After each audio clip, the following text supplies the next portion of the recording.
বন্ধুরা, জঙ্গল আজকে খুব উজ্জ্বল আর রঙিন লাগছে। মোমো একটি দয়ালু হাতি, সে খুশি মনে হাঁটছে। সে দেখল টম খাবার খুঁজছে, কিন্তু কিছুই পাচ্ছে না।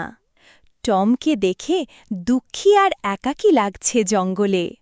কিন্তু দেখো, দয়ালু মোমো টমকে দেখে সাহায্য করতে এগিয়ে এলো। মোমো টমকে মজাদার ফল আর চেরি খুঁজে দিল। ইয়া, তারা দুজন একসাথে খুশি মনে ফলগুলো খাচ্ছে। ইয়া, তারা দুজন একসাথে খুশি মনে ফলগুলো খাচ্ছে। টম খুব খুশি হল আর আনন্দে মোমোকে জড়িয়ে ধরল। এখন তারা একসাথে জঙ্গলে হাঁটছে আর মজা করছে।